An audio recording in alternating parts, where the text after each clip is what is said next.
I'm Sophie Ralston. I am the Digital Marketing Manager for the Reno Chamber Orchestra, and I'm here today with Ruth Lenz, the concertmaster for the RCO. Hi Sophie. Hi Ruthie. So can you start by telling us what a concertmaster is, what a concertmaster does? Sure.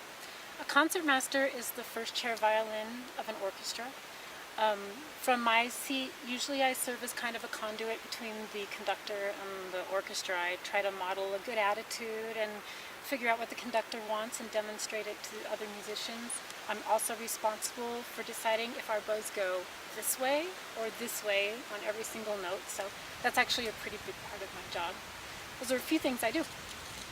The upcoming concerts represent a departure from what the RCO has done in the past. Can you tell us what's different about the November 2018 program? Yeah, we're playing without a conductor. So in the Baroque period, when chamber orchestras became popular, they didn't use conductors. Most of the leading was done by the musicians, often by the concertmaster or other principal players, and we're doing a return to that kind of format without a conductor. Are there particular challenges that you face leading the orchestra from the concertmaster's chair rather than following the direction of a conductor? Yes. Conductors, they're very helpful. They give us, they demonstrate each beat with their batons so that you can always know where you are in the music. They give musicians cues, which means they look at them and gesture when it's time for them to make an entrance. They interpret, they give musical direction to the ensemble, give us ideas for making it more creative and more convincing. So we won't have any of that this time, and we're going to be responsible for it ourselves.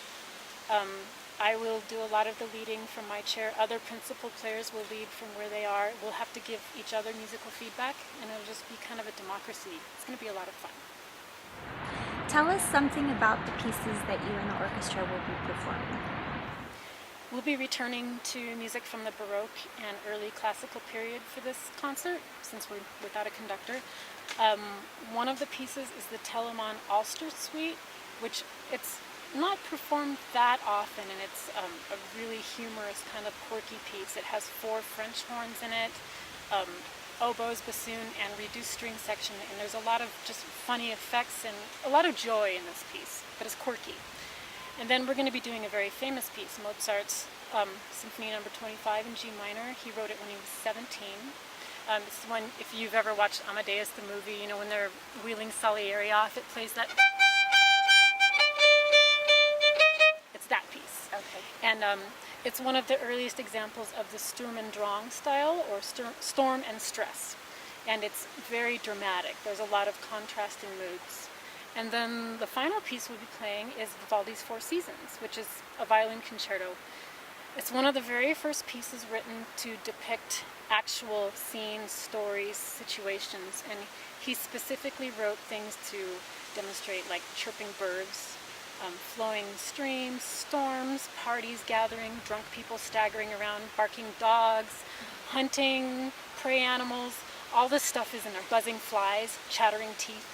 So it's a very vivid piece, and he actually wrote poems to go with the piece and wrote them into the music, so you knew, okay, this is where I'm depicting chattering teeth. It goes, my teeth are chattering right now, so it's kind of cold out, so it's appropriate. So it's a very beloved piece. It's not, unlike the Telamon that is almost never played, Vivaldi's played all the time, and it'll be great. So can you lead us out with something from the Four Seasons? Sure. How about autumn? Since it's a beautiful autumn day, a little cold. But sounds wonderful. Okay.